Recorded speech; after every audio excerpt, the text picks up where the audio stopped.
Ready? Okay, good evening. This is the Village of Vernon Hills Planning and Zoning Commission, and we need to start with a roll call.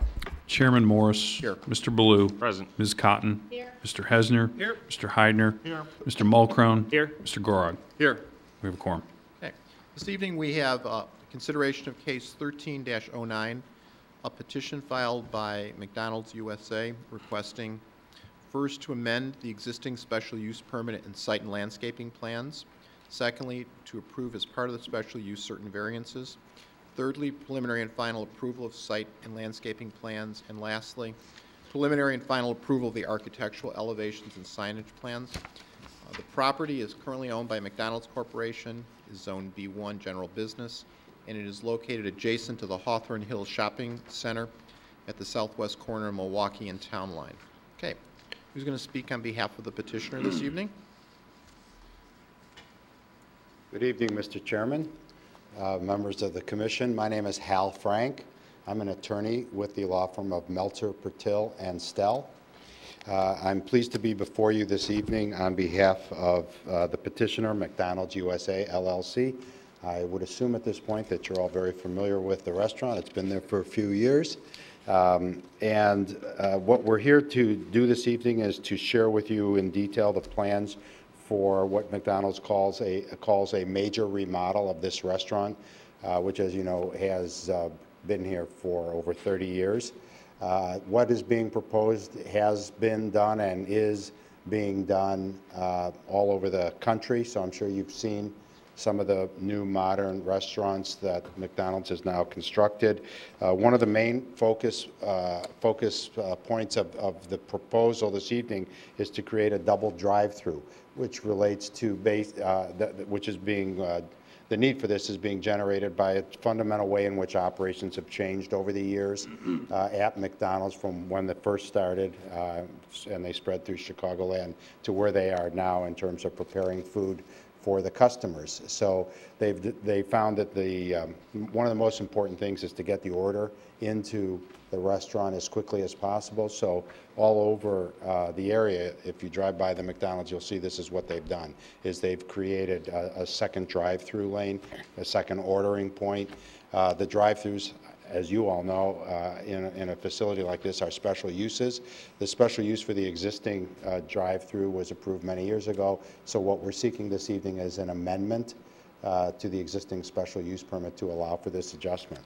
We're also seeking a combined preliminary and final plan approval this evening, and a number of variations, mostly, if not entirely, related to signage that's being changed and upgraded as well. So with that, what I'd like to do is turn the floor over to Jeff Miller, who's the civil engineer on the project with Watermark Engineering. He can present to you the site plans, explain the way things are, the way they're changing, and then answer any questions you might have. Okay. Who's all going to testify on behalf of the petitioner this evening? Okay. Can you come up? Maybe you want to swear everybody Yeah, let's swear everybody at in one time? once. So. You should stand too. Okay. Why don't you come up and identify yourself, then we'll swear everybody in. I'm Dawn Conklin, and I'm with Lingle Design Group, the architect on the project. Jeff Miller with Watermark Engineering, civil engineer on the project.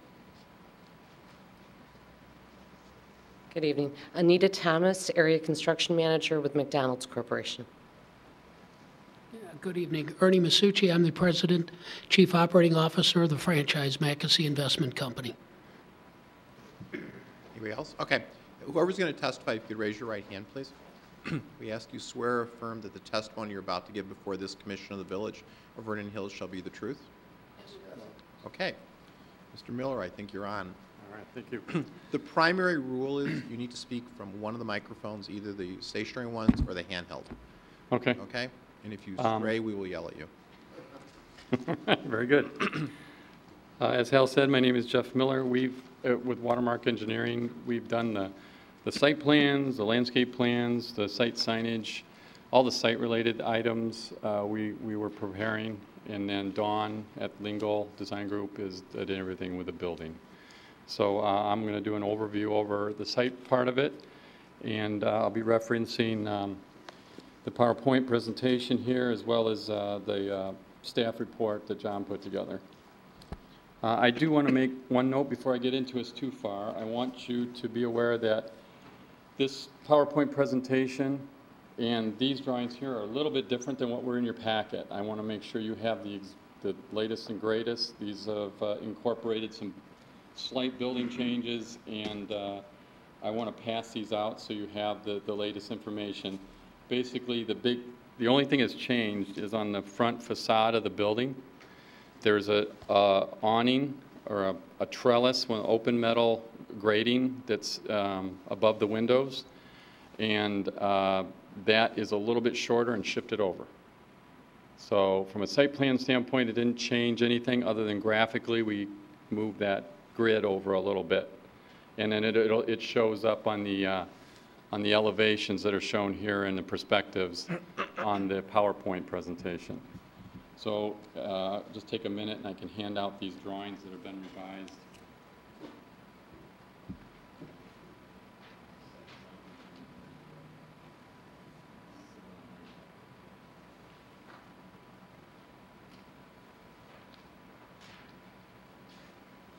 Sorry for the inconvenience. We just wanted to make sure it was all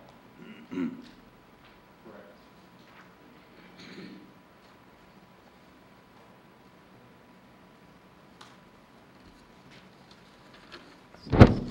Thank you.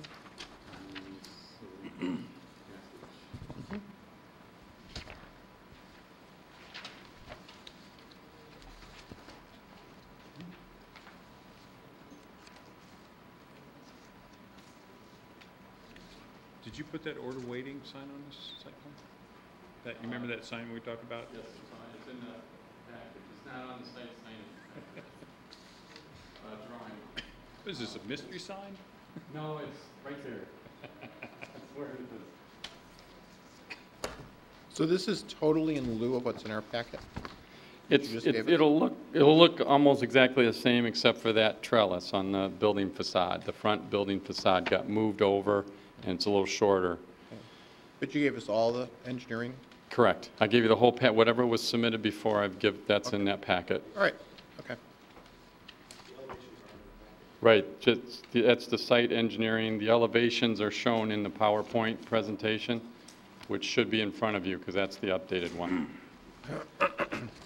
And I can. Is there a mouse?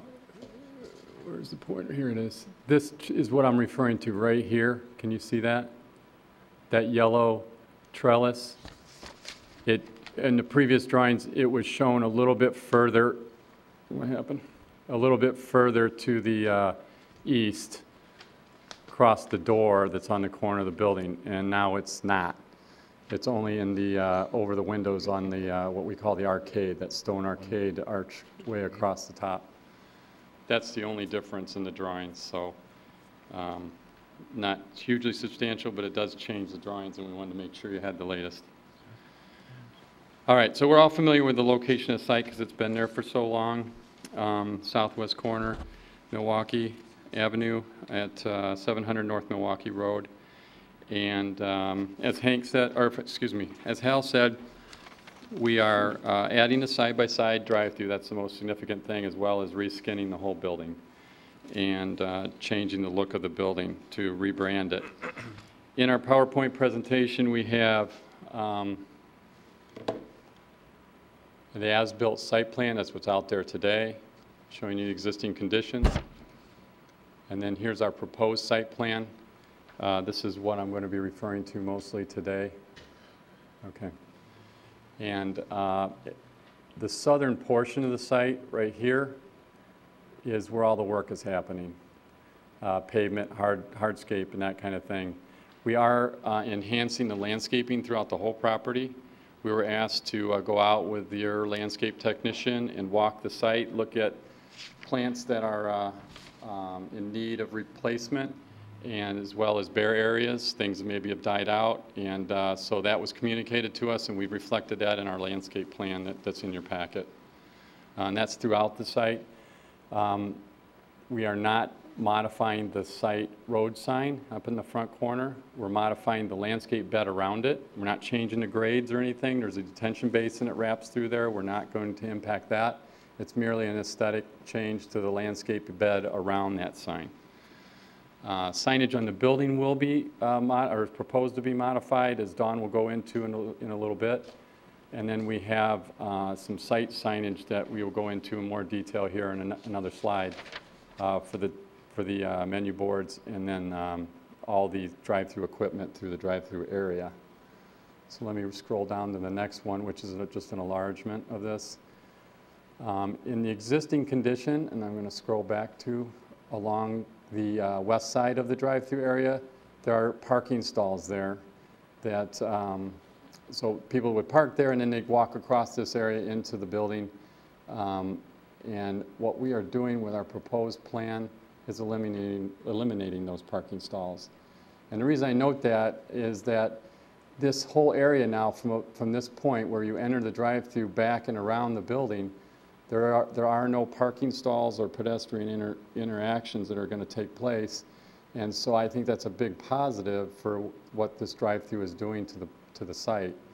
You come in like you do today, but then you split. And you go, there's two menu boards, one right here in this island, and one right here near the building. And so that what McDonald's has found is that the slowest point in the whole drive-through process is taking the orders.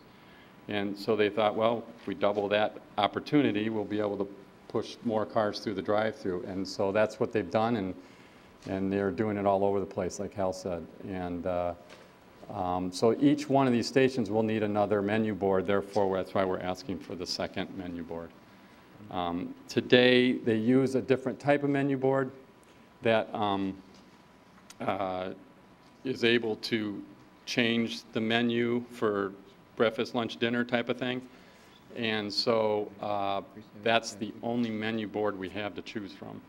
And that's one of the variances we're asking for, is the size of that menu board is gross. The gross frame area, as John is very detailed in his report has noted, is around 38 square feet, which is 6 square feet over your requirement.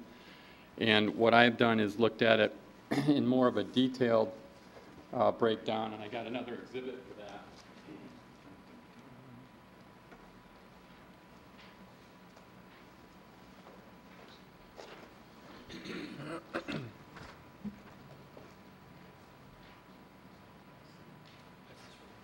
And this exhibit shows the dimensions of the sign panels that are in the menu board. There's 4 different panels. And so the viewing area of those panels is shown here, and that actually totals out to be just under 32 square feet. And so that's how we would look at the actual signage area. But John is right, when you look at the gross framed out area, there's a 3-inch frame around each one of these panels. You come up with that 38.81 square feet. And there are 2 of these signs? And there's 2 of these, correct.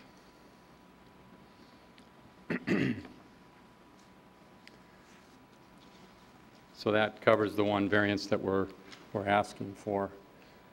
So then after you order, you then come back to this, what we call the merge point, and you're down to a single lane again, and then you come around the building and pay, and then pick up your food at that window like you do today, and then exit the site as you do today. So all that whole traffic pattern is still the same.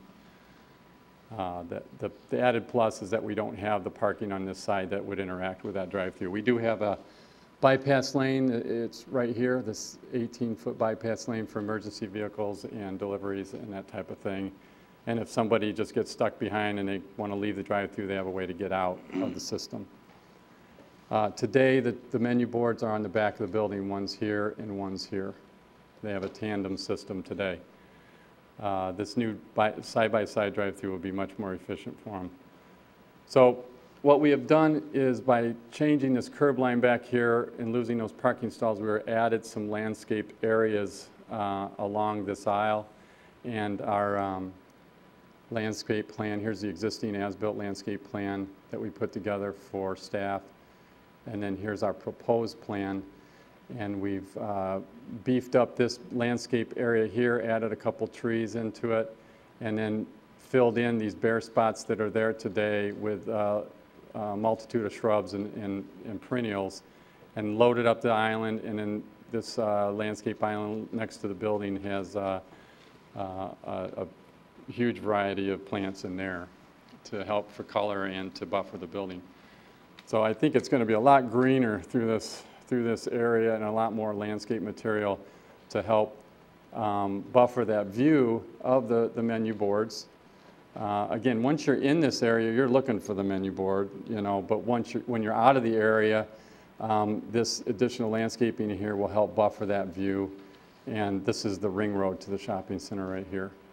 But when you're out here, it's not going to be, it's not as visible because of the angle that the menu boards are at. So really the view angle for the menu boards off-site is from this corridor right in here, and that's where we're adding some additional landscaping to help buffer that view corridor. We're also, in the areas where we're reconstructing, we're adding quite a bit of landscaping in the islands and so forth. We're augmenting some of the landscaping that's along this berm or planting area here where the flagpoles are before you get to Milwaukee Avenue. And then up here, like I said earlier, around the sign, we're removing some of the overgrown evergreens that are there today. They block the sign and they're somewhat unruly. And so we're taking those out and adding shrubs and perennials that will enhance that area as well as be able to see the sign better now. And likewise around the corners of the parking lot. One of the staff comments was that the lighting doesn't meet the standards, the parking lot lighting, and we have responded to that by flattening out all the fixture heads. The fixture heads have been turned up over the years to spread the light in a different way. We're now going to ratchet those down so that the heads are flat, horizontal. And we reran the photometrics and submitted that to staff. There were 6 perimeter lights then that are along the west side here.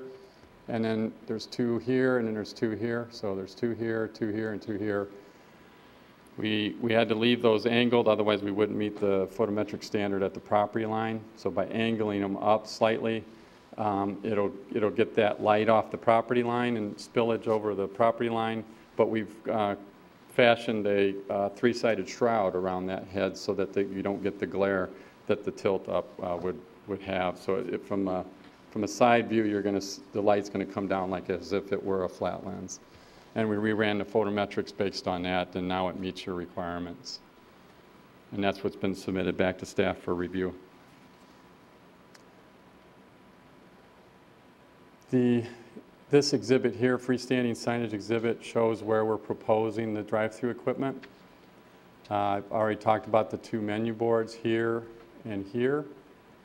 And then in front of those is the order point that has a canopy over the top of it, and which is a nice feature that's added as part of the side-by-side redesign so that while you're ordering you don't have the rainfall and what have you over the top, and there's a light inside there, a fluorescent type light to allow you to see better as well. It has the menu that gives you confirmation of your order and that kind of thing, just like they do today for the most part. And then in front of this island, there's a small sign. This sign right here, it says any lane, anytime, so you know that the merge or the split is coming up. And that was found needed to be communicated. It wasn't as obvious as we originally thought. And then to enter into the drive-through area, there's what we call a gateway, which is basically a height indicator, and it just says drive-through on the horizontal bar. And that's what's shown on this top detail here. This is the canopy over the order point, and typically there is a horizontal bar here that also has lettering, that stand-up letters on top of it. When we first came to the village and talked to the board, they wanted us to get rid of any superfluous signage in their mind to get rid of that, so we did. That horizontal bar has been removed. And we also, one of the comments was when you look down into this drive-through area, it was their opinion that it looked cluttered. We've got an OPO canopy, we've got the menu board, we've got this gateway sign. And so what we have done to help eliminate some of that is there was a gateway sign at the point here of the island, And it had a double bar, a double horizontal bar that came out like a T. And so we've removed that, and we spread this out by moving, there we go, by moving it out to this point, and it's a single bar. So that gives us some separation of these different elements and half the clutter, if you will. The canopy, we removed the horizontal bar, as I said, but the menu board is our only option, so we couldn't modify that from a size standpoint. And so those were some of the board members' concerns when we first came in. They also wanted to see the stone on the facade. Dawn will talk about that later. And then we've also revised the signage from what we originally had proposed on the building. These are the main signage elements that we have here on this sign exhibit. John, in his report, has wondered where the reserve parking or the pull forward grill stall, however you want to describe it, when you take your order, takes a little longer, you need to pull forward and wait for it to come out to be delivered to you. There's a post sign right here that has the words reserve parking, and usually there's a number 1 or a number 2. In this case, there's only 1. That's where that sign is. And that one is greater in square footage than the allowable, and so we're asking for a variance on that.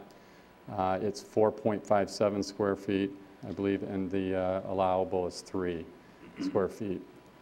In John's report too, it talks about the welcome sign over each entryway to the building, over this door. In this door, there's a metal trellis above it, and there's standing letters, individual letters, and it says welcome above there. It's just to kind of call out those doorways.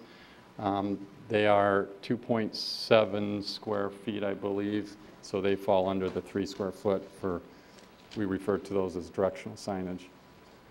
And I believe that covers all the sign-related issues that were in the report that we were asking for permission to do. And then this gets into the building facades, and I will then ask Dawn to come up and talk in more detail about that.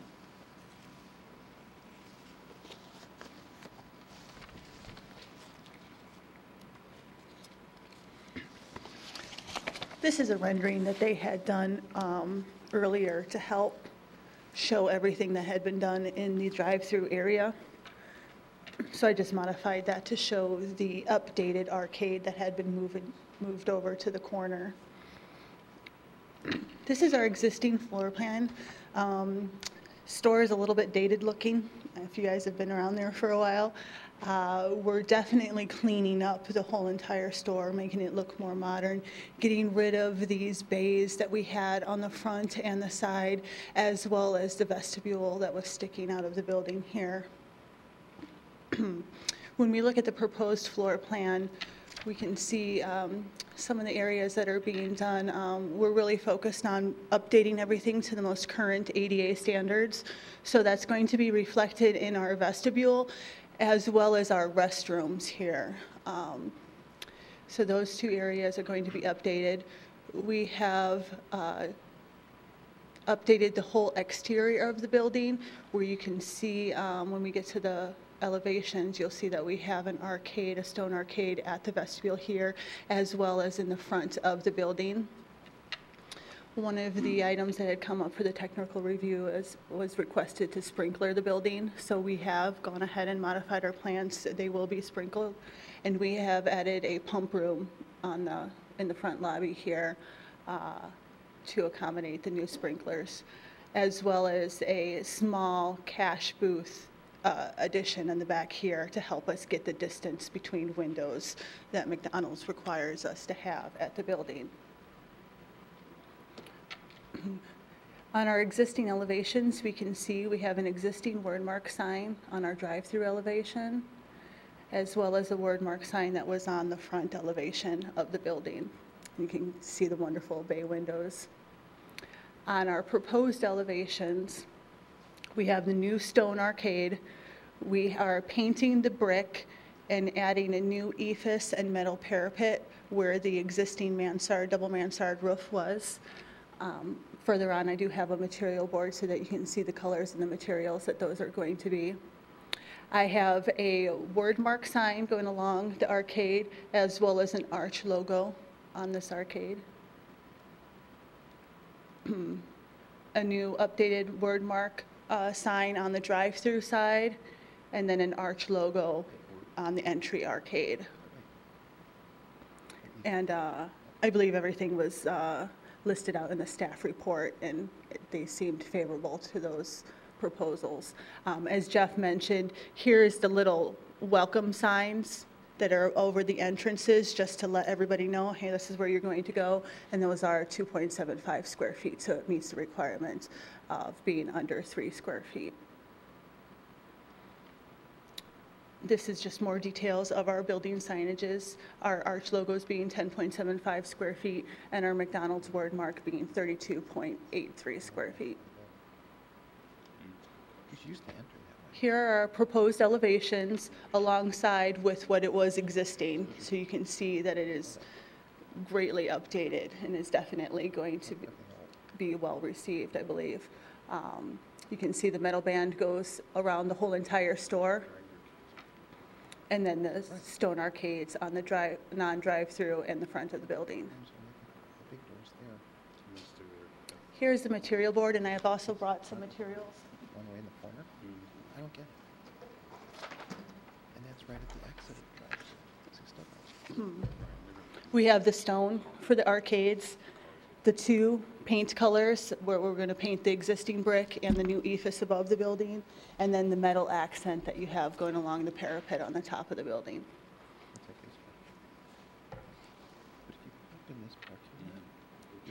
And I think that's all that we have for the architectural aspect of it. Can you explain something, perhaps? Yes. In the existing building, for better or for worse, because of the parking that was to the west of the building, it probably effectively, that was the main entrance to the building. Okay. Now, by what we heard from Mr. Miller before you, is that you don't want to have any interaction of pedestrians in your drive-through traffic, but your main entrance is still there. Why? We can go to the site plan here. Because you park in the parking lot, how are you going to enter this building? As we park into here, Right. we would enter in through here. Okay, so what's the entrance on the west for? Why is it so big and grand? At this point, I would think it would be mainly for egress, to meet our egress requirements, but no, I don't think that it would end up being Well, I used understand as a... that, but then the other question I have is that where you do have people entering, 1 second, but where you do have people entering on the north side of the building, that's effectively right next to where the drive-through exits, and people are going to make a left turn out, right? So how are you helping pedestrians here? It sounds like you're making it worse. We have new sidewalks here. There are a couple of things. Number one, the side arcade has become kind of a trademark of our new parapet building. So that side entrance, we're maintaining that because it gives us an option for another means of egress and entrance. And the way our parking lot is set up, people can, what are we doing? Okay. People can come in, park in this area, and I've been there during lunchtime where it is busy, and come across and enter over here on the side. Other people can come across this way and enter to the entrance on this side. So there is ability for pedestrians to use both sides.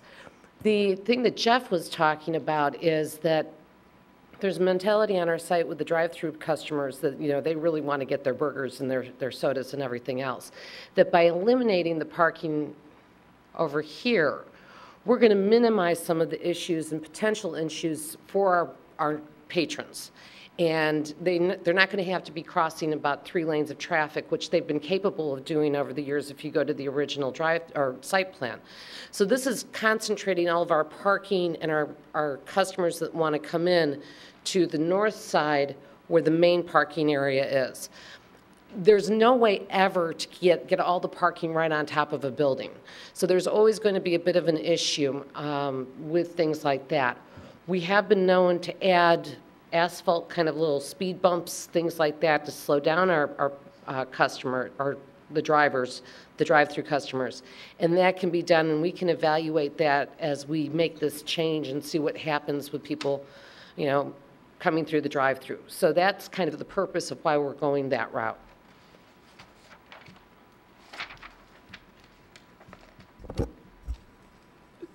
Working off of Hal's comment, Sure. I'm wondering why the welcome sign isn't facing north instead of facing west. It's On the on west both. entrance. How do I do this? Because most of your parking is to the north of the building. We do have 2 welcome signs. I understand that. Okay. I see the one to the east, and then there's a welcome sign that is in essence perpendicular to a majority of the parking on the north end. So I'm It's just part of our standard design. Does standard design trump good design? Home office kind of dictates things like that. We could see about if you would prefer not to have the welcome sign, and I understand your point. We could. All I'm saying is more people might be able to recognize that as an entrance because people will drive into this parking lot and not look to their right if they're not going to the drive up, and they'll just blow right past that. And when they're parked in the parking lot, then they'll look for, once they parked, then they'll look for the welcome sign or the entrance. And they'll only see the one Well, to the east. Right. correct. But the other one does have the yellow band similar to the front of the building, which kind of calls it out as an entrance also, because that projects about 18 inches out from the building No, but and the from yellow the stone band- arcade. No, that's not true, because the yellow band on the north side is over windows, so it doesn't identify an entrance, it just identifies a feature of the building. So, I appreciate that that may be the corporate line, but that can't be true.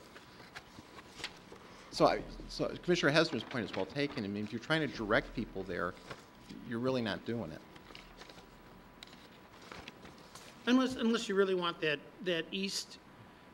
northeast entrance to be the entrance that everybody goes in. If that's your focus. We want them to be comfortable throughout the parking lot in either area of it to be able to come into the building at either entrance. Then they maybe should get a little bit more instruction on where that westerly entrance is. We can do that. We can easily do that with the signage. Actually, potentially on our gateway, we could probably put something on there that does some signage that kind of works with, entrance here, something to that effect. Just something that says that that's where you enter, because people are going to drive right past it, especially people who haven't been to this particular McDonald's before. They're just going to drive, and they're going to be thinking about a parking space. Right. Maybe found it quickly. Okay. Did you look at alternatives for the location of the sprinkler room?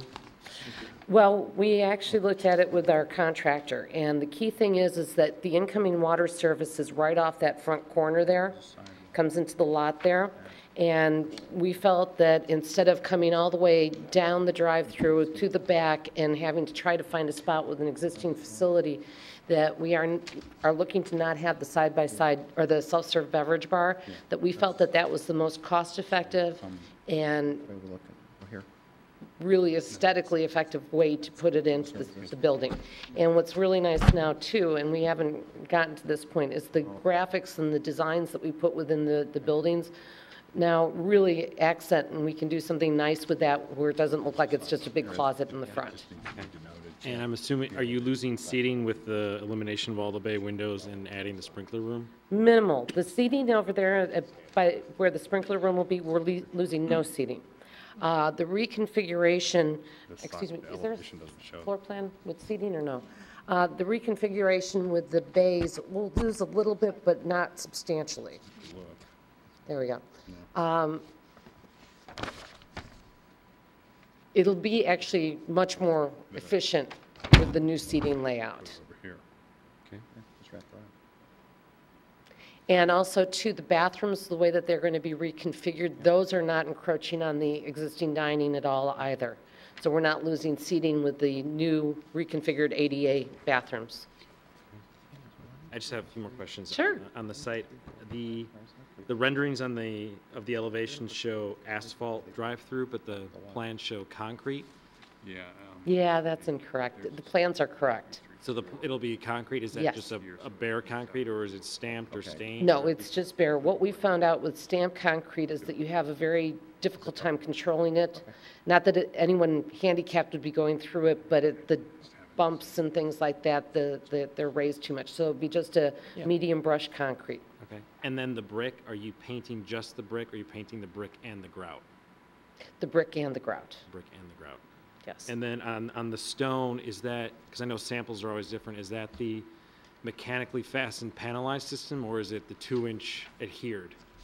It's adhered, not 2-inch, but it's in, Is it on the, Larger is it the, so you can see like with this one, that here is a piece, and it's a little bit longer. So it's not individually stacked, but it's not like a 4x4 panelized system. Actually, the side isn't either. so it's not adhered to a board that you're screwing in at the top and then overlapping? Okay. It's Yes. mortared in? Okay. And then, sorry, my last question was on the new menu boards, are those backlit LEDs, or are they? No, we haven't found LEDs that we're comfortable with outside. They are backlit, and things change so much. They're backlit, and actually Ernie might be able to. They're basically a sheet that are backlit. It's just a backlit Yeah. plexiglass, okay. Yes. This is the And I'm actually going to go on with that. Throughout the site, what type of lighting are you going to have? The existing site lighting is going to remain. Okay, and what is that? It's just a metal halide. Okay, because right now you have metal halide, you have that sheet lighting that you just The mentioned. backlit. The backlit. You also have fluorescent, and No. underneath the canopies, you mentioned it was fluorescent. No, Okay. no, I'm sorry. The, Ja- Canopy. oh, under that canopy, I'm sorry, I was on the building canopies. I'm not, I must tell you, I don't know for sure. I thought that they were LED. Okay, 'cause you Yeah. mentioned they were fluorescent, because I Yeah. made a note on that. I'm Yeah, like, ooh. no, not the colors and, It's a strip of LED under the new, You just, right, but we're talking about the drive-through canopies. oh, the drive-through canopy, that is fluorescent, I believe they're Okay, T8s. I would highly recommend going with the LED there as well. Right now you have just a plethora of different types of lighting, and that usually does not look good. I will inquire with our lighting company or our signage company who provides these and see exactly what it is, and I'll get clarification to my team. So we'll check with Everbright and see what they've got in there, and if there is the ability for LED in there, because all of our building lighting is LED. So, Thank you. okay.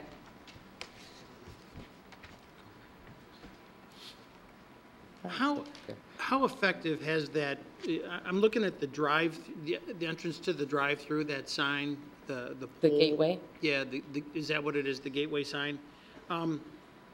Small letters, kind of a refined horizontal line where it says clearance 9 feet. What's the point? There are a lot of points to that, especially when you have larger trucks. Unfortunately, if a large truck comes through, the idea is that one sign, 9 feet, is supposed to move, and hopefully they feel it or hear it. Sometimes that doesn't happen, but it is our first defense before a large truck gets Cuts into around where the those ground. canopies are. Yeah. It's easier and less cost-effective, or more cost-effective to replace the gateway than it is one of those canopies. So really, it's a trigger, it prevents people from wrecking Correct. your other order board. It's usually a U-Haul truck that somebody rented that they're not real familiar with, Or they have bikes on top or of their car. somebody like me with bikes on top of my car. I don't drive so good. The positioning of That's a that good point. is not going to prevent someone from going to the outer drive-through lane. We understand that, and that's why initially we had the double one on the island, and that's why we went with that on the island, because there is the ability for someone to bypass around it. That is the challenge of this. Otherwise, we'd have the double gateway, which would, both sides would be equally aware. And we know how our customers drive on our sites. I would like They to should put it in the So you're okay with, I'm kind of torn on this one because it makes sense to have something that will prevent you from making a big mistake. And I don't think they look it looks that bad. I mean, it's there for a reason. Well, it's there for that reason. Yeah, and it's We better would than ripping love out to have the it. canopy. Do you think it's far enough away, though? Somebody's going to do that. To do good. Yeah. Absolutely. Well, they can back up. It does prevent a substantial amount of the accidents. I just had one hit at the Gurney McDonald's, and it was a U-Haul truck that somebody had rented, and, you know, it's minimal damage, but it's also for the customer, too. It's minimal damage for their insurance, and it's minimal damage, instead of hitting our building and having thousands of dollars worth of damage, maybe it's $700 or $800. So, We'd love to go with the double if we could. Can you walk through the proposed lighting on the exterior elevations of the building? Sure. Which one is it? I'm sorry. Nobody trained me on this today. There's too many block things Yes. here. Okay. So what we have on the front of the building is we have the yellow trellis band. Would you like this in color? Might be better. The yellow trellis band, and on that we have LED lighting around the edge of it. Work off the drawing. There we go. So here, right up there. So we have along the edge here, we have LED lighting that illuminates that. Up above for the roof cap element, and we have up lighting and down lighting on the building at the very top. That is also LED. On the other areas, like along here, there would be their half moon lights. You kind of see them on this elevation where they're applied to the silver trellis band. Along the drive-through, underneath the silver trellis, we have lighting there also. And then on this elevation, we have lighting over the doors and underneath the other trellis elements, and again along the yellow band. And then our arches and our signs are LED. Internally lit. Correct. The welcome sign? The welcome sign is not lit. So on the That's band- correct. Half moon. On the band, Huh? That's the half moon. Yes, that's the one on the band, like right there. Got it. so those half moons, they are downlights. They vary.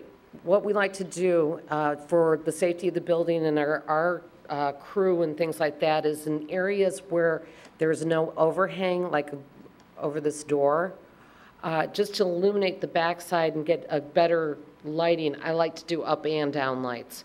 I did some of the first MRPs and they had just down lights, and it really made for dark spots along the whole building in the upper part. So we like to be illuminated to a point of safety that helps our crew and even customers if they end up back there, which we hope they don't in this particular case.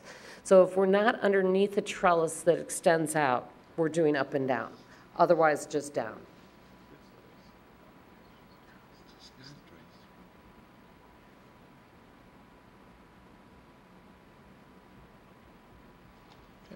What else? Anything else you have to add? I'm good. Anybody else? Well, I'm a little hung up on the entrance pole. I mean, to the drive-through? Yeah, because not that it's there, but how do you prevent somebody from taking out either one of those? And even the first lane, I mean, people are gonna come whipping in the lot and they're gonna yellow line, okay, no yellow line. And they're just gonna drive through there, they could miss it. Yeah, I think we'd be better on the island, so they have to go underneath it. It's gotta be something that they can't avoid. Right. If they can avoid it, they will, by accident or not. And we appreciate that, because that's what we'd really like to have, because it does save that much more expensive piece of equipment with the drive-through canopy itself. Yeah. Is the one in Gurney that you cited before, is that a double lane like this? This, the one that I Double cited drive before? through, like, Yes, yes, the one in Gurney is like? yes. We just finished Gurney in October, And you have it in the island? have it in the island, yes.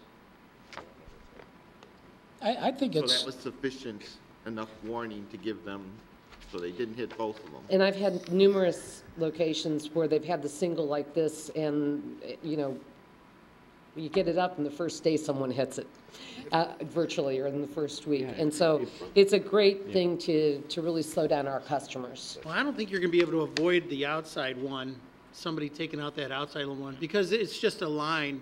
And I might circumvent that line from time to time and just say I didn't see it. Right. But I'm not driving a box truck, so I won't hit your eyebrow. Your ordering thing, but somebody will. They're going to be able to avoid that just to drive in there real quick first thing in the morning. We're going to kind of make a little bit of a U-turn and right in. Right. And The person who's going to drive a box truck, when they drive in that lot, they're going to go for the wider lane, which Right. is going to be the Right. outside lane. Right. So that's the one they're going to shoot for That's correct. automatically. Could it be solved with curbing on the outside of that lane? What we're concerned with that is that, as Jeff mentioned, that outside pass-through lane, we don't want to make it any smaller because we have to worry about the turning radiuses of our delivery trucks, plus the fire trucks and things like that. If we had a little bit more room and space and things like that, I've done that before and done that curbing island, but we've had substantially more turning ability on those particular sites. The fire department likes to see 20 feet at a minimum, so by striping it, it covers that. Well, if we all agree, why don't we recommend they move that to the island? And let the board strike it if they want. And it's, and know that it's just going to happen anyway. At some point in time. I think the comment that the box truck is going to go on the outside lane is absolutely right. Or the 'Cause I Subaru sure with the would. bike on top. The Subaru with the bike on so top is weekend, going you're in not there. used to having them on your car and all of a sudden, bang, yeah. It's going to happen. I've seen it happen. I carry them on the top of my truck and I've almost done it. I think aesthetically it looks better back there also. It's not right in front of the building. It's kind of pushed back behind the landscaping. I really think it'd be a good move to do that. You have to speak from the microphone. Oh, yeah, If we were to remove that gateway from the front corner also, it's going to open up the visual to that entrance. to that entrance, and now I can see it, You can see it, but you can't see the welcome sign. the welcome part of it, yeah. Or the enter here. How about if we put a welcome sign or an entrance, a small bollard type sign, and I'm just thinking out loud here, would you, It's got to be closer to where it is. back here maybe, It's got to be closer to where it is. like in the landscaping? Up near it is. What we will investigate with our corporate architects, my hands tend to be a little bit tied, is to see if we can relocate that to facing towards the parking area. And if you move that drive-through clearance bar, you're going to have a better view of the entrance too. That's what they just said. Yeah. The whole thing is just the signage, saying that this is an entrance. Because people who are from out of town or don't go to this particular McDonald's, they blow right by that, and they're parking in the parking lot. And most of the parking is to the west. When you look at the cover of this and the old, I mean, it's way to the west. So if they get out of their car, they might stand a chance of seeing it. North. North side. Yeah, I'm sorry, it's west of the building. it's on the north side, but it's way west of the building. Oh, yeah. Most of the parking. So when they get out, they're going to look and they would see it. So Why not just move that welcome lettering right underneath the M? Right. what would I would really appreciate, which gives me a little bit of leeway with home office, is if you make this as kind of a requirement that we need to have it facing north. How about if we I'm put it right devious. here? Yeah, right on the Facing edge, north, right on the top of the edge, facing north. something to that effect. I believe that it does. I can also, because I'm not over a drive lane with that yellow band, I can make it a little bit larger too, to make sure that it could fit. Because most of the concerns on that side entrance is that you're over a drive lane on a lot of these remodels, and they get taken off, so. McDonald's will love this. How about a curved welcome sign that can be over the corner? Okay, now you're pushing it.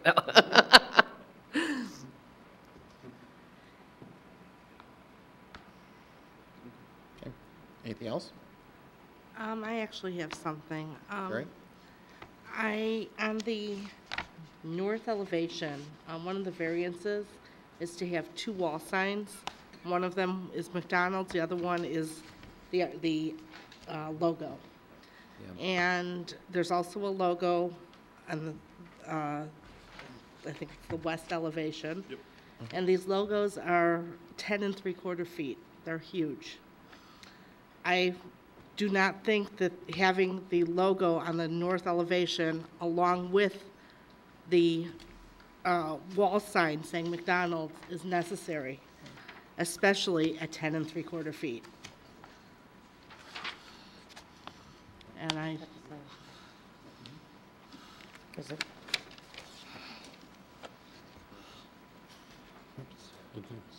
What's 10, this is 10 feet? It's 10 3/4 square feet. It's 10 3/4 square feet, not 10 feet high. It's 3 feet, it's 3 feet high. 3 feet high. Their ordinance is 4 square feet maximum on a logo, and so we're asking for Yeah. 10.75.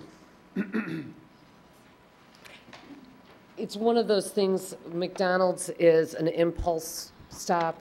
Anything that we can do branding-wise that can encourage our customers to come in, and then it's also a look and a style that has been designed by our home office. but you can. One thing I actually just wanted to point out also, this existing word mark sign that we have on here is actually a total of 67 square feet. It's huge. The newer signs it's only going to be the word mark 32.83 square feet. It's smaller, it's cleaner, it's more modern. So 45. with the addition, the two signs together are only 42 square feet. It's still actually a much smaller, cleaner, more modern looking sign that we're proposing with the two versus the one. John, what is allowed by code as far as square feet? 4 square feet for the logo. No, for the, Typically, it's 1 square feet for every linear feet of frontage of the building. And so we have that we're allowed 88 square Yeah, feet. so they're in compliance from the wall sign part of it. It's just the logo issue, Right. which has always been an issue for the village on logos. I would not be in favor of that logo sign on the north elevation, especially when you could see the logo from the on the west elevation from the north. What is that term you're using? Word mark? Ward mark? Word, W-O-R-D. Word mark? Yeah, because it spells it, the word. Oh. Is that a industry term? I've never. Where's that term coming from? Yeah. It's not new? Word mark, you've heard that term before? Yeah. Yeah. Well, I'm educated now. They taught me something in college and I just didn't even know it. They taught you that in school? Word mark? Yeah. Wow, Yeah. that's awesome. I'm personally not bothered by the logos on the two facades. I'm not either. I think in the retail world, to the word mark or the brand or the logo, that's even becoming more prominent now. I think it's good that the McDonald's name sign is smaller than current. And I think it balances well. I mean, I see the point of logos, and I wonder if the village at some point is going to need to relook at their ordinance for retail logos. I mean, not that we want to have, side of a wall be a logo, but. Yeah, I agree. I think it does balance the elevation and kind of draws your eyes to the west, which is the main pedestrian entrance. So if I was parking there and I saw the M, I'd gravitate to that side to walk in.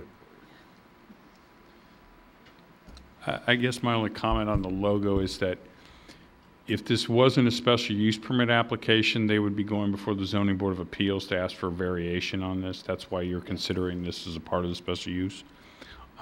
There have been incidents or cases where variations have been granted. A couple of recent ones was the star on Macy's, the red star on Macy's, and Walmart, the Sprite, I think is what they call their little logo. Both of those were granted some type of variation, and forgive me because I don't know what size, but so it's typically on a case-by-case basis is what they look at. So, And I think because overall their signage is below what's allowed makes a difference too. Yeah. It's any consolation, they are LED. And what I like about it too is at least the McDonald's sign is white and the Arch logo is yellow, so we're not like overkilling the yellow. Well, I'm just glad that they're not losing the icon. You know, the McDonald's design work now is got that flatter arc, and you know, their icon is the golden arches. So I think it's good that it's there. This is like a rear, it looks to me. This looks like a rear elevation. Yeah, it's, On your elevations, it's this page really. I guess I don't exactly understand a couple things. When you look first at the drive-through elevation, what is the berm you're going to change from Milwaukee Avenue, and how much is going to be seen then from the street? And the reason I ask that is that elevation, putting aside the utility box, which is just lovely, and you look at then the non-drive-through elevation, the non-drive-through elevation looks like a rear of a building to me. And I don't quite understand why that, which is going to face the parking lot, which my guess is you're going to see more and have more customers see, it's so plain. I don't know what else to say it. You could say it's uninteresting. It's uninteresting. I could use other words, but yes. It's uninteresting. It looks like a rear to me, basically. I think that if you look at the landscape Yep, no, plan- never. grab a portable. Oh, I'm so sorry. Right. If you look at the landscape plan and get into that a little further, you'll see a significant amount of landscaping that is going in along the non-drive-through side. And actually on the front page, you can see in the perspective a little bit more of what we're proposing there. The other straight elevations that are colored really don't give you that much. But if you look at this, you'll see that we're beefing it up. We're adding a lot of character to it on that side, so it's not going to be quite as bland. But that's kind of the point. What you just pointed to is the side that probably looks nicer. And I'm asking about the other side. The drive-through side? No, the non-drive-through side. Yeah, this is- The side along Oh. That's Milwaukee the Avenue. drive-through side you're talking about. You're on the wrong side. Okay, I'm sorry. Right, The drive-through side of the building, which is facing Milwaukee Avenue. right. That one's going to have the berming and the additional landscaping, and it has additional interest, has the banding on the building, et cetera. But then if you look at the non-drive-through side, once you get to the south of the, kind of the stone entryway, that's where I'm kind of concerned. Is that banding just achieved through the paint? Correct. You're talking about this. So it'd be relatively simple Bottom. to... Bottom where one. am I? Right here. Yeah. Right. So you could do the similar banding that's on the east facade on the west, just with You're the talking paint? about this banding here, Mm-hmm. applied here. The, And really here. What they're looking to do with the banding on there is it's supposed to have the customer visualize the speed that they're going through the drive-through. It's supposed to simulate, you know, you're going from one window to the other. This is fast and easy. That's why everybody goes to the drive-through.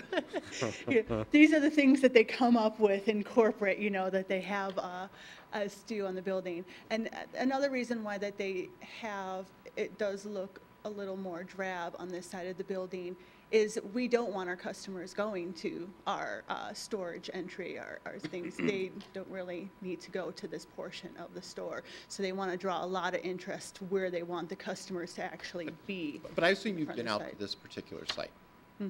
Yes. Okay, and by what was just described, from Milwaukee, you're going to see very little of the building. There's a very large center and a very large parking lot where most of your traffic's going to come from. So you're suggesting that you don't want the customers to see a nicer facade? No, we don't want them to be drawn to go to that area. We're trying to they focus can't their park there. interest on the entry. Well, they clearly can't park there, so that's No, not going to be a yeah, problem. yeah. But I still look at it, and it just, it doesn't seem to meet the rest of what you've done. Maybe, there is a maybe you could sort of address it. I'm not sure how much of this side you're gonna see, given the menu boards, given the landscaping trees you're putting in. That's my Are you really gonna see this side very much from the center? You have no perspectives from the center? I think it's on the, I don't think so. There's, over here. on that side of the building, what's not shown in a pure building elevation is you don't see, there's a menu board towards the rear. That one man door there, that's our delivery door. And then there's a transformer that has evergreens on either side of it. So that whole facade is going to get broken up by landscaping and different things. There's a window, there's a bay of windows there that's just beyond the door entryway. So and then in the landscape plan, we have a lot of shrubs that are going to be growing up in that area. Well, that's the area what we refer to as the outdoor dining experience, because as you're pulling in and ordering your food, you want it to look nice. You don't want it to be drab and boring and sod. So what's going there? Lots of plants. I appreciate that. What's going there? What's what? What's going there? Identify your What's going to go there? Oh. Okay. Also, too, if I may add, right past the yellow band at the entrance, there is also a metal trellis overhang that also comes out from the building a few feet, Over the too. windows. Over the windows. So that gives a little bit of interest, too. Where does the delivery truck park when they're using that man door? Ernie? They would probably park right here in the outlet lane, as you said. You've got 2 points of Park in the deliveries, bypass? correct? Pardon me? They would park in the bypass lane? Yes. Because otherwise they knock the thing off. And currently, yeah, and they won't knock the canopy down, but currently, we use pallet deliveries now, and they're on the lot maybe 45 minutes, 40 minutes, and they're in and out. The longest thing is to fill our Coke tanks, and they're on and off the lots pretty quick now. And we get them at early times or late times, never at peak hours.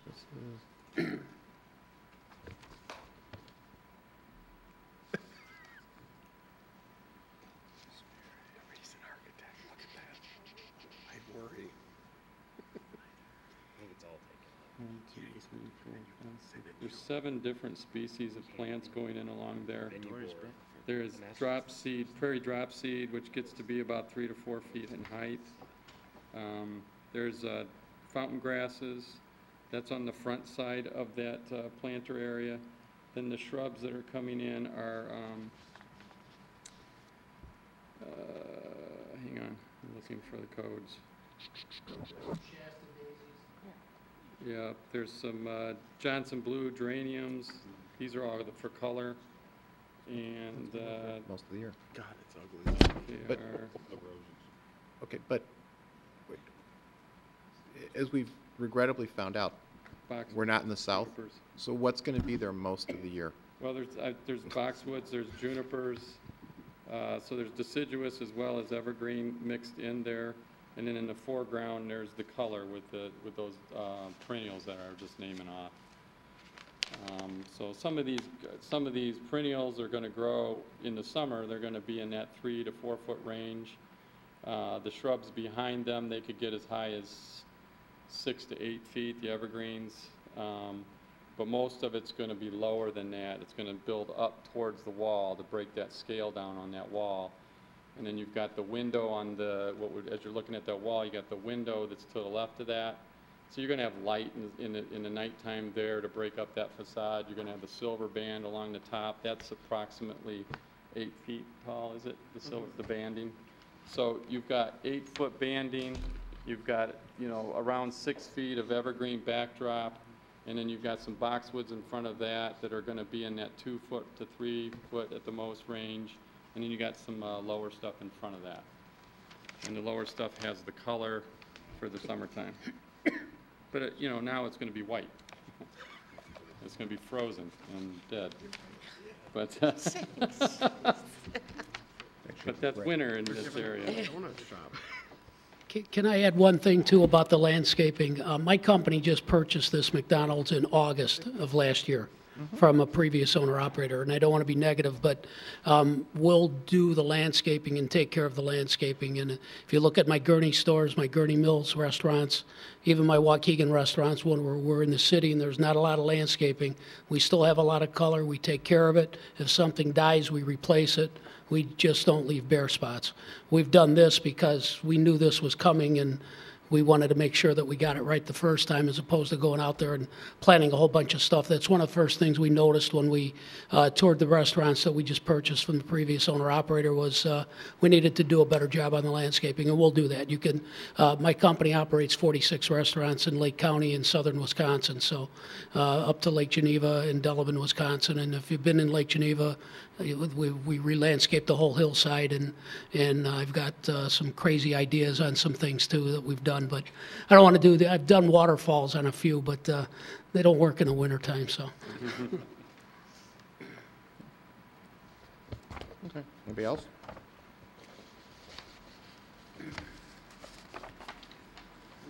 Anything else you'd like to add? I'm good. We've been pretty thorough. Okay. Same hours of operation? Yes. You're not changing any of that? Not right now. We may look at drive-through 24 hours, but I'm not sure what the rules are in the village, and we've done that in many of our restaurants, and it's been very successful. It's surprising the amount of folks that are out working third shifts in hospitals and so on, and we've also, at my Gurney Mills restaurant, we open dining room 24 hours, and it does very well. It really, what happens is the hours before and the early hours in the morning get busier because folks know we're open, and the later hours from 8 to 10 get busier because folks know we're open. It's a strange phenomenon that I can't explain, but it happens every time we do it. So we are looking at it for 24 hours. I know they tried it a couple years ago. We'll cross that bridge when we get this done and go into the summertime. Okay. Anybody else? Al? The only thing that I wanted to conclude with is a reference to the 18.3 standards. I know that you've all received them. I'm not going to go individually one by one, but you know, we do believe that this is going to be a great enhancement to the existing restaurant, that it's going to further the health, safety, and welfare of the customers in the area in general. It's going to put, as we indicated in our statement of compliance with those standards, it's going to get cars off the ring road in the shopping center faster. It's going to give more opportunity for stacking cars in and out. As Jeff indicated, we do think it's an enhancement that there'll be no parking anywhere around the drive aisles for the drive-through, which I think you'll find in most restaurants. Most of the restaurants, there is parking on the opposite side of the drive aisles, and usually when we appear in front of bodies like yours, the question is raised the opposite. You know, is there any way you can not have people getting out of their cars and walking across the very lanes that cars are coming through to get into the drive-through aisle? Here we have a great opportunity to literally separate the cars that are going through the drive-through from the customers that are coming to park and stay in the restaurant. Another thing I'd like to note in terms of furthering the public health, safety, and welfare, you heard Dawn talk about, and I know at least one or two of you have talked about the issue of the sprinklers that are going in the restaurant. As you know, staff has brought to our attention, and the fire department brought to our attention, that this is actually one of the few remaining commercial buildings in town that has never been sprinklered. And while it was never presented to us as a requirement that the building be sprinklered, it was a request, and McDonald's and the Mackesy organization agreed that the building would be sprinklered. So again, we think there's, you know, an enhancement to public safety here. There is going to be an upgrade to the fire system that the fire department requested. And as is noted in the staff report, we're still, even with the loss of that parking on the west side, there's still going to be more than code required parking provided. So all in all, we think it's going to be a great enhancement and improvement to an existing facility in the village. And last but not least, I just want to note that Mr. Kalmar has noted a number of conditions. Should you recommend approval, and all of those conditions are fine with us. I'm a little surprised that that there isn't a direct outside door on that sprinkler room, but I'm sure that the fire department's going to work through that with whomever. Most of the facilities in town are required to have direct outside. And we will make sure that the fire department looks at everything and we meet all of the requirements for the sprinkler room.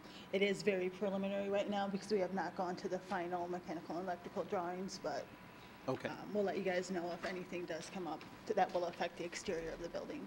Okay. Our packet notes that with the loss of the parking spaces, it's still within the zoning code based upon the formula. Are the seats in the restaurant number changing?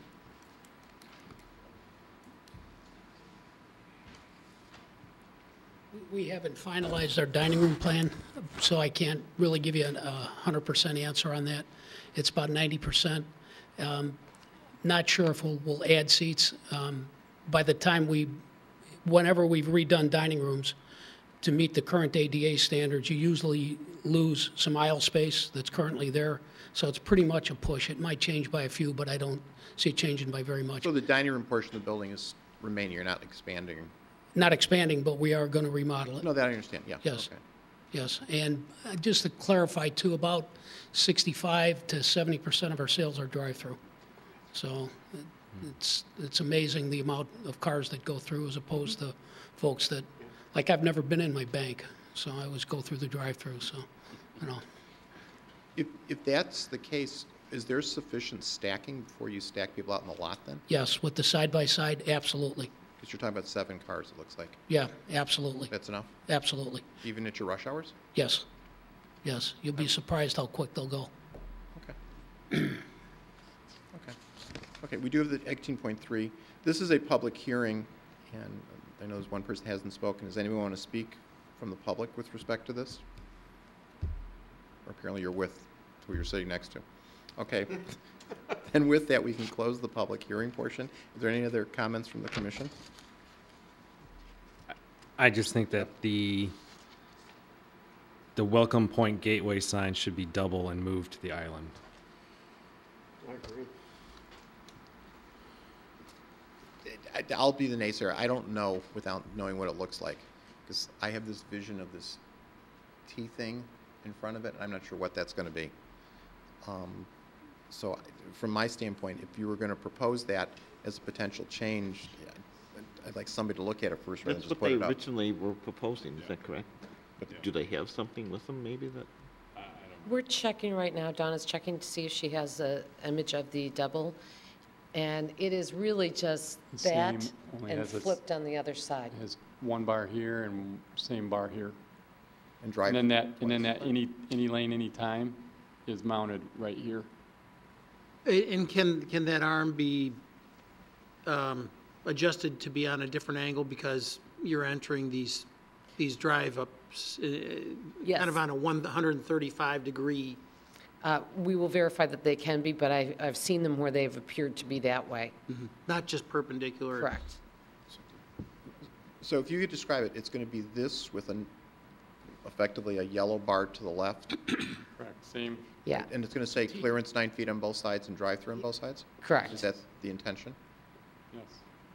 And then the anytime, any lane, any time sign it would eliminate the separate Which is standing. way down here. That would get mounted on that Right. white post. And this would get mounted right where that any lane, any Yeah. time is. And is that lit at all? No, it is not.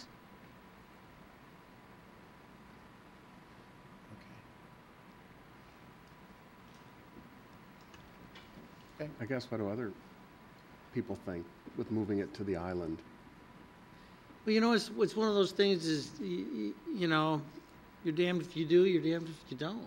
You know, if you don't put it up there, people are gonna run into those order eyebrows, those order canopies. Yep. So, you know, it's a aesthetic call, but it's more of a functional call. I agree. So I guess if we want to make that change, do we have to agree that we should make that change? Well- Propose it to the board, so I guess, You can put it in your recommendation. that's why I was kind of asking what everybody else thinks. Well, I think that if, right now, the way I'm reading it, is one side is 9 feet and the other side isn't. Oh, that's a good point, too. So, That's a really good point. you know, just, You know what? I never saw that, which I think that's A nice way to put it. that's a great point. Because You lost me I'll on that pull one. my rider Hey. through there. Okay. The perspective is, all makes right, it look a from little the odd. perspective, the way I'm looking at this is the drive aisle on the left says clearance 9 feet. So that one has a 9-foot clearance.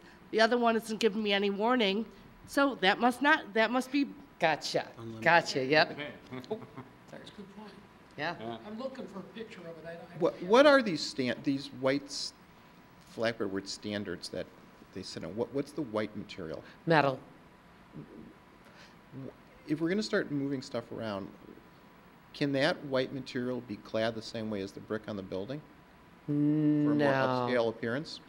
Now, what's a really nice thing about the metal is that, as you can see, it's in like 3 different pieces. So if a larger vehicle hits the middle piece, we can replace that easily, or the bottom. A masonry drive-through canopy and all would make it, number one, at our canopies themselves, it would be difficult to get the COD in there. And if it is hit, the way to repair it is not as easy. COD? Confirmation. COB? Customer order display. Oh, yeah, COD, customer order, sorry. The little speaker box where you Yes. place your order, Yeah. that you talk into. But we would prefer not to clad those in brick because of potential damage with the way customers drive. But aren't those pretty far off the roadway? Yes. Yeah. That doesn't matter. It doesn't matter. It's phenomenal. I did one where we closed off the drive-through, but we had an exit route. Someone came in, this is up in Skokie, and they actually backed in, and this was within 2 weeks after we opened, backed into the canopies. It was phenomenal. I'm like, then they could have gone all the way around. I didn't know how they physically could do that. Maybe. So we like to make it as easy to repair so that it does not look bad, and with the masonry, it's a little bit difficult. Could you make them a different color metal so that maybe they would match the land and stone that's applied to the front? Again, with the drivers, we like to have them where they're kind of bright. Oh, come on. And Come stand on. out. I mean, let me be honest. I appreciate, because I've sat in your position, as Hal will tell you, that there's a corporate line, you got to toe it. Mm-hmm. And that's all, now that I'm on this side versus the other side where I typically stand as an attorney. Uh-huh. I get it. And I understand that that's what you're doing. But, to say it's got to be bright, I mean, you got the yellow. I don't know what's so magical about the white. There's nothing else effectively white in your building. Other than your logo and, that you want to stick out separately. It just seems to me that if we're going to start putting all of these structures around here, we might as well make some attempt, if we don't care at all, I guess, Well, There's also, when it does come to the corporate branding, that the common design and look from store to store really is helpful to our brand and to our operators. I agree. And How did that work in Lake Forest and Winnetka? Doesn't look like this one at all. And they don't do very well. You want to buy a McDonald's, you could maybe at Lake Forest store? And that branding, that's, I just went through that challenge recently with a location that wanted to look at your Lincolnshire or Deerfield store. And the reality is that the branding really makes a difference in our sales. And it's more recognizable, of course. So let me ask this. You have the golden arches on both sides of the elevations. You have the McDonald's, you have the yellow and everything like that. And what you're telling us is that if you change those vertical posts or vertical members from white to tan, it's going to affect your sales. Or It doesn't help sandstone. or hurt either way, but we also don't have them in tan. Well, sandstone or whatever we got there in terms of the brick or the natural stone color on the front of the building. I mean, could it be made of the cityscape, the Peterson aluminum that's on the, I believe that's the brand, that's the color name, that's around the cornice, the gray? Okay, now I'm going to go another route on your part. Elements such as these are elements bought by the owner-operator. McDonald's Corporation does not purchase them directly. They're a separate contract with the owner-operator. And making changes like that for products that we really don't have available to us is a economic or cost burden on the owner-operator. So that's why we try to standardize things with McDonald's, as you can well recognize with any major corporate brand. Try to standardize things so that not to put any undue burden financially on the owner-operator. And that's why they don't have those available in any other color, because they have standardized them that across the board. And they're maintenance-free. They're baked enamel, maintenance-free. We don't have to paint them or take care of them. They'll look like that in 5 years. So if we painted them, then we'd have to. It's probably a painting job every year, but. It's facing parking lot and retail space. It's 10 times better than what you look at today. And if it's landscaped, as they've committed to landscaping, I personally think the color is irrelevant. I think the white is clean. I think it blends well with the rest. And again, if you look at what's today, they could leave it the way it is today. It's true. That's true. I think it looks like the tollway, the way it is current, the way it's drawn with the white and putting all these different things above it. White gets dirty, white becomes gray anyway. So as far as I'm concerned, I don't have a strong opinion either way. If it's beige, it's beige. If it's white, it's white. It's still going to be. I don't have an issue with it either way. Okay. Anybody else? If I could, I'd just like to clarify one thing. One thing we haven't talked about, there was one open issue, I would say, that came out of John's staff report, was the issue of the size of the menu boards. Yep. And we haven't really talked about it. Following up on the comment that Commissioner Gorg just made about where these are located. Again, they are standard. Those are standard. They're slightly over if you count. I'll let Jeff explain it better. But they're slightly over the permitted square foot size if you count the, what do you call it, the casing or something, Jeff? The what? Framing. The framing. If you count the framing, it puts it over. And again, from our standpoint, as was noted earlier, obviously this is nowhere near any residential. It's not even near commercial. It's facing the parking lot. It's facing the ring road. Those are prototypical menu board signs. So, we would, respectfully request that the commission also recommend approval of that sign variation. How do we measure it, John, in our ordinance? It's out the outer circumference of the box. We don't carve out the end, and Jeff and I had this conversation today, and Dawn. And that's typical with most communities, I likened it, when John and I were talking, I likened it to a road sign that has a panel, the advertising panel, and then you build like a stone or brick frame around it, and that stone and brick isn't necessarily included in the sign area. It's the panel itself that's ordinanced, and so that's kind of how I approach this. We just have 4 separate panels. It's kind of unique. And they have a 3-inch aluminum frame or metal frame around them. So the visual area is what I called out in that exhibit that I handed out. And when you add those up, it's less than the 32. Many villages have the 32-foot requirement. And so we've run into this before. And when we've kind of explained this, it seemed to make more sense. But it is a variance from the way the ordinance is written. So we wanted to make that depiction and continue to ask for it. Any comments on that? Anybody? I'm okay with that one. Okay. No comments. Thank you very much. All right. Okay. If you have nothing further, we have a standing motion to recommend approval that we then vote on.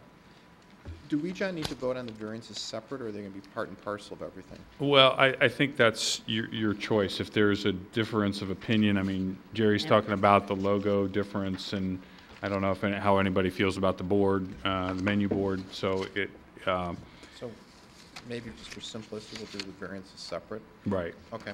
All right. So then our first motion would be a motion to recommend approval to amend the special use permit to allow the construction of a new side-by-side drive-through facility on the legally described property, subject to the conditions of approval that are in our packet, but is modified to include the new engineering drawings we received this evening dated 1/28/14. The landscape plan dated 1/28/14. And the freestanding, well, I guess we're going to take that out at this point. Do it separate. Right, we can do it separate. So we'll pull the signage one out and do that separately. And then the variations, we're also going to vote on those separately. And there's the 6 conditions of approval that are in our packet. Anything else? Do you want to add the welcome sign on the sign. north and It's on the west elevation, but Yeah, right. it faces. Facing north. facing north? Right. Right. Yep. So we could say, so 7 would be? Yep. On that elevation, but facing north. Would be our recommendation. If not, we need a second on that. And as we said, we're going to vote the variations and the sign, freestanding sign exhibit separately. Second. Okay, any discussion? Okay, hearing, oh, sorry. Is this considered a sign then? Is that, Is which? a drive-through? Are we considering that a sign? What's the drive-through thing? Is it a sign or not, John? I'm sorry, for which one? This one? The freestanding bumper. This one? Height bump. The height thing. Oh, that's coming out. We're going to vote on that. We'll do that separate. Separate. So, Separate. yeah. Okay. Okay. Okay, so any other discussion? Okay, we need a roll call. Mr. Baloo? Yes. Ms. Cotton? Yes. Mr. Hesner? Yes. Mr. Heidner? Yes. Mr. Mulcrone? Yes. Mr. Gorog? Yes. Chairman Morse? Yes. Okay. Next is to recommend approval as part of the special use permit. Well, we're going to do the variations now. Okay, the variation, we're going to do them one at a time. The first is the west wall sign, and the request is to allow a logo that will be 10.75 square feet in lieu of the maximum permitted 4 square feet. And the just so we're all clear, the west is the drive-through side. Okay? So we need a second on that motion? So we're talking about the M, right? Yes, right? Correct. The M, yes. Mhm. Okay. Second. Okay, any discussion on that? Okay, we need a roll call on that one. Mr. Baloo? Yes. Ms. Cotton? Yes. Mr. Hesner? Yes. Mr. Heidner? Yes. Mr. Mulcrone? Yes. Mr. Gorog? Yes. Chairman Morse? Yes. Okay. Next is to recommend approval of the north elevation sign to allow 2 wall signs, a sign and a logo in lieu of the maximum permitted number of 1, and to allow a logo that will be 10.75 square feet in lieu of the maximum permitted size of 4. And this is the north, which is the one facing Route 60. 60. Okay, so we need a second on that. Second. Okay, any discussion? Okay, we need a roll call on that one. Mr. Baloo? Yes. Ms. Cotton? No. Mr. Hesner? Yes. Mr. Heidner? No. Mr. Mulcrone? Yes. Mr. Gorog? Yes. Chairman Morse? Yes. Okay. Okay. Next is, this is where you handle the drive-through entrance, to recommend approval of a variation for a directional sign drive-through. And this is to include the, what, double-armed height? Do those They're- things have a name? Those bumper things? The height thing? Okay. So let's start again. It would be to recommend approval of a variation for a directional sign on the double-armed gateway to the drive-through. And then I'm assuming the directional sign on that still will not exceed 3 square feet. It's a variation further down. It says it's 3.3 square feet. Is it 3.2 square feet if it's on that post? The word drive-through that's on that horizontal is 3.2 something square feet. Oh, I'm sorry, I'm misreading it. I'm sorry. Okay, so it's 3.2 square feet. What is the direction? So it's the double-armed gateway sign to be placed on the island, Right. separating with the Both drive-through sign, the 3.2 square feet drive-through sign, also mounted on that pole. Is that Wait. correct, Jeff? Is the 3. Two of them. Which is the Would there be 2 3.2? of those? This sign right here, this is the gateway. Right? Right. The drive-through that we're referencing on there, that's 3.2 square feet. Okay. This is a directional sign, it's less than 3.2, I can't tell you what the area is, but it's, That'll go on the post. but that would then be mounted on this post. But keep in mind, It's we'll two. have a drive-through on this side and a two. drive-through on that Okay. side.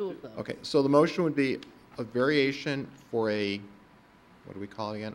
A double arm, Double gateway. double gateway directional sign on the island between the drive-through aisles with 3.2 square foot drive-through language above each arm and, what is it, both aisles all the time, whatever it said, on the post?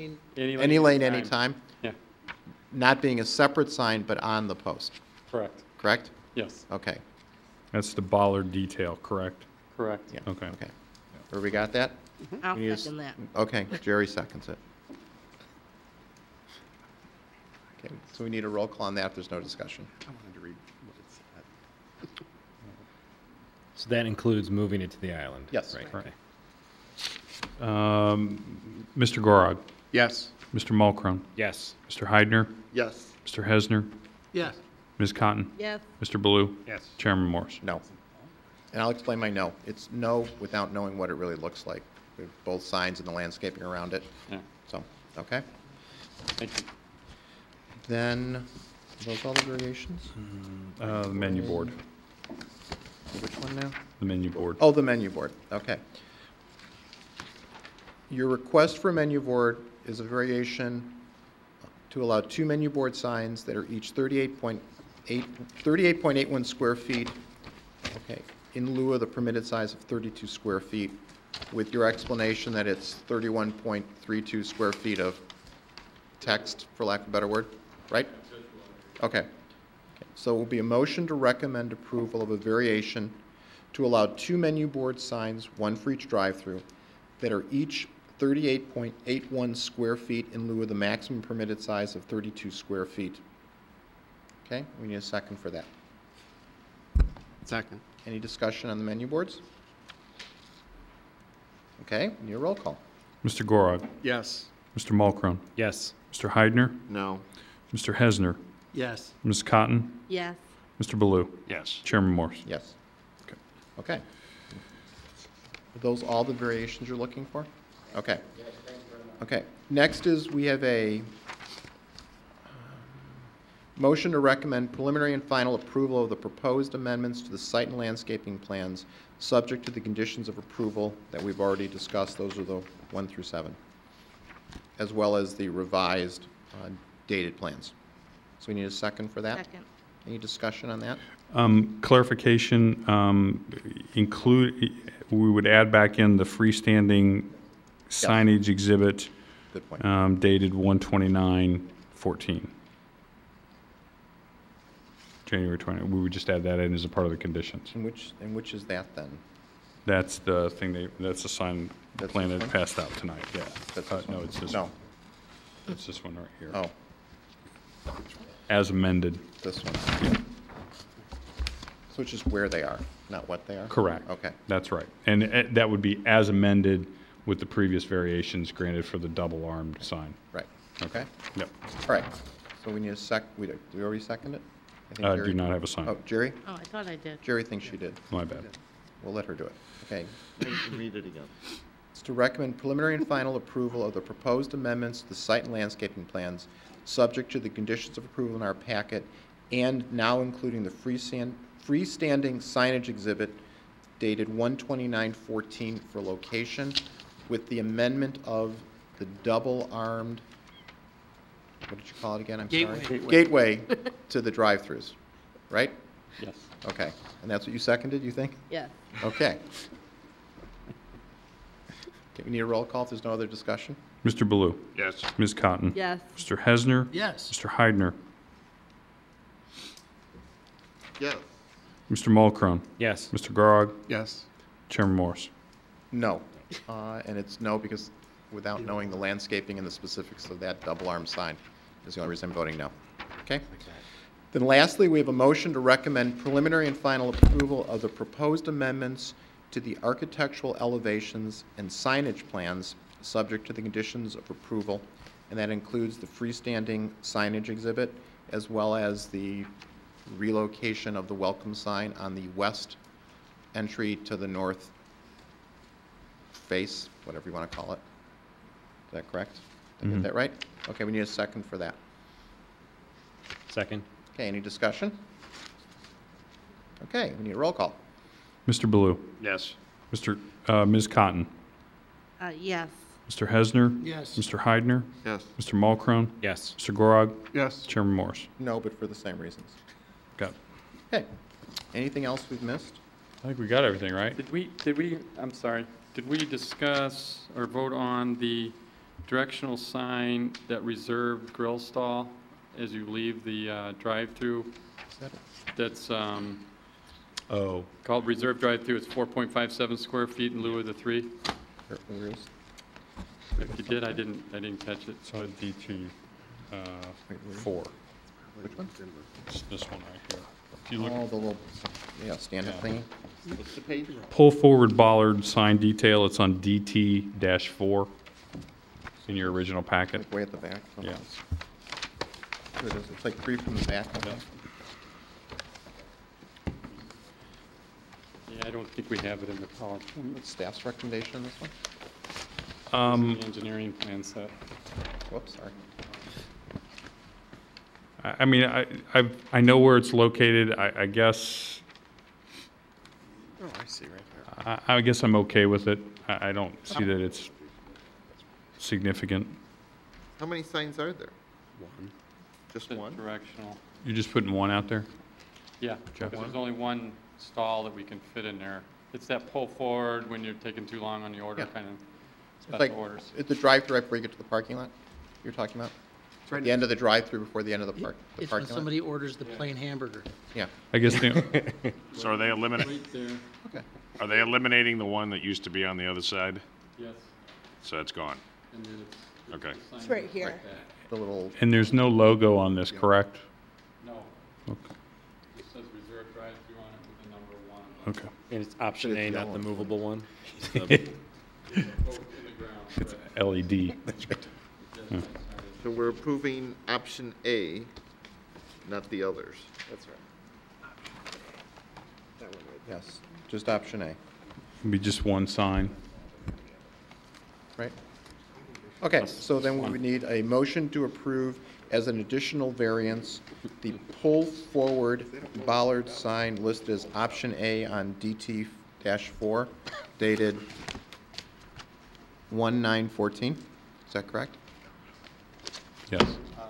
One, Oh, is it? this is a new set of It's a new handouts, set? one- Oh, it's It's there too? Hang on. Oh, it's Oops, I'm sorry. 12814.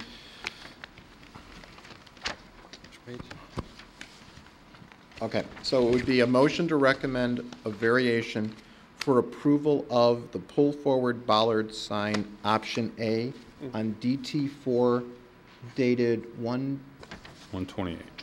1/28/14, Yes. right? Okay. Yeah, detail number 5, if you want to be that specific. Detail number 5, but option A is what you're Correct. looking for, right? Okay. Correct. Okay, so it's detail number 5, option A on DT-4. Okay, we need a second for that? Second. Any discussion? Yeah, there is, because it says, it doesn't say 128 in this, it says no revisions In the in the revision block? revision block, no it revisions. says- It says no revisions because we did not revise that as part of this plan set, but as part of the 12814 plan set, The one that you gave me tonight, correct, that's the one I'm looking at. correct. Right. That's the But latest and it greatest. matches the other one, is what he's saying. Yeah, that particular sheet didn't change. Oh, Okay? The only thing that changed was that awning thing, and that didn't impact this plan sheet that has signs. Okay, okay. all right, That's why it says no revision. okay. Did we get a second on that? We did. Any discussion? We need a roll call. Mr. Gorog? Yes. Mr. Mulcrone? Yes. Mr. Heidner? Yes. Mr. Hesner? Yes, Ms. Cotton? Yes. Mr. Baloo? Yes. Chairman Morse? Yes. Okay. Thank you very much. Okay, now, anything else we missed? I think that's Okay. it. And then the section 18.3 findings that are in our packet are part of our recommendation, obviously. Anything else we need to do with this one? That's it. I Okay. think that's plenty. Okay, thank you. Good luck. Looks like we have no development reviews. We do have 2 minutes. We need first the approval of the minutes from the August 28th, 2013 meeting. I move to approve. We need a second. We can do that by acclamation. All in favor? Aye. Anyone opposed? Okay, that's approved. Secondly, we have the approval of the minutes from the November 13, 2013 meeting, also in our packets. Any second, anyone? Second. Okay, we can do that by acclamation. All in favor? Aye. Okay, no one opposed? No one opposed? That one's approved. Anything else we need to know about? John? John? Can I just ask a question, the first minutes? Whatever happened with that truck repair, and I see nothing's gone on there. I'm just curious. They have a consultant that they're working with because there's a number of repairs that have to be done. One of the first things we're going to see is there's an upgrade of the water service that has to take place. Honestly, we've been working with that consultant for several months, and then they, like a lot of projects, ran into the winter. And they basically haven't been able to do much of anything there at this point. Yeah, that's what I was wondering. Yep. That's what I thought. I expect we'll see. They didn't go away, they're still. Oh, no, they own the property now. I expect that they'll be under construction probably April or May. Depends on when the snow comes off the ground. June. Yeah. Yeah. Okay. Anything else we should know about? Coming up? I've got a veterinary clinic that's looking at Apple Orchard Shopping Center. This is going to come back to you guys. As you may recall, one of the original conditions of approval was that while the B1 uses were allowed on the site, there weren't going to be any special uses allowed. They're going to come back and request an amendment of that ordinance and that condition. So you'll see them sometime in February, I'd imagine, at this point. I think it was one of those situations where this was a strip shopping center with no uses in it, and everybody was a little nervous because of the limited parking and the adjacency of the neighbors, and so it was, we tightened it up real tight on the conditions. So, so you'll be seeing that. Menards is still out there, and we're waiting for some revised plans on them, so we'll be likely having a public hearing, I would imagine, in March or April on a PUD for that property, subdividing it, doing some other things associated with it, and we'll be working with the residents adjacent to the property prior to that. The mall property, as you can see, is under construction. If you look on the north side between JCPenney's and Sears, they've begun to rip off the parking lot, and they're doing utility relocation on that. So we're expecting to see things start coming out of the ground. Dave & Buster's is due to be open on March 5th, and Maggiano's is due to be open sometime in the middle of May, from what I've heard. And then the Smash Burger, which is going next to Dave & Buster's, is going to be open somewhere in that general time What's frame. that one? Smash Burger. It's another gourmet burger place. So, They're pretty good. yeah. So, so that's coming along, and tonight's my last meeting as assistant village manager. So, yeah. Congratulations. So, well, yeah, hard to believe. That's fantastic. We are in the process right now of reviewing applications for my replacement, and we'll hopefully have that person in place by the end of February. And you'll see me for a few months after that, just to walk through and get everybody acclimated and oriented and the like. So, yeah, an assistant, and it'll be assistant / director of community development. So. Anything else, anybody? Okay, we motion to approve. Need a second? Adjourn? Adjourn. Adjourn. I'll second. No, it's approve the adjournment. Okay, all in favor? Aye. Be opposed to that one? I guess. Good night then.